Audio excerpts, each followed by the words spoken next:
സുരേഷ് ഗോപി പൊന്നുമോനെ എന്ന് വിളിച്ചു എന്നാണ് ഞാൻ മനസ്സിലാക്കുന്നത്. കേരളത്തിൽ എയിംസ് വരും മറ്റേ മോനെ എന്ന് മാത്രമേ പറയാൻ. ഒരാൾ ഏത് വാക്ക് ഉപയോഗിക്കുന്നു അല്ലെങ്കിൽ അതിനെ അല്ല ഞാൻ കണക്കാക്കുന്നത്. ശ്രീമാൻ സുരേഷ് ഗോപി എത്രയോ പാവങ്ങളെ സംരക്ഷിക്കുന്ന ഒരാളാണ്. എനിക്ക് ഏറെ അനുഭവങ്ങളുണ്ട്. ഞാൻ ചൂണ്ടിക്കാട്ടിയിട്ടുള്ള എത്രയോ കുട്ടികൾക്ക് പഠനത്തിന് വേണ്ടി ഞാൻ മാത്രമല്ല, പഠനത്തിന് സഹായം ചെയ്തിട്ടുണ്ട്, വീടുകൾ വെച്ച് കൊടുത്തിട്ടുണ്ട്, സ്വന്തം കയ്യിൽ നിന്ന് പൈസ എടുത്ത് ഉപയോഗിച്ചിട്ടുണ്ട്. അദ്ദേഹത്തിന് ഒരു പക്ഷേ രാഷ്ട്രീയക്കാരെ പോലെ കൃത്യതയോട് കൂടിയിട്ട് വാക്കുകൾ പറയാൻ സാധിക്കുന്നുണ്ടോ എന്നുള്ള കാര്യത്തിൽ അതിനെക്കുറിച്ച് നിങ്ങളാണ് പറയേണ്ടത്, ഞാനല്ല പറയേണ്ടത്. അപ്പൊ അദ്ദേഹം പ്രവർത്തിക്കുന്നുണ്ടോ എന്ന് നോക്കിയാൽ മതി. അദ്ദേഹം എന്താ പറഞ്ഞത്?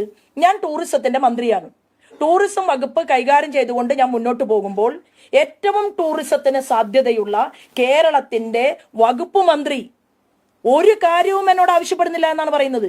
ആവശ്യപ്പെടേണ്ടതല്ലേ?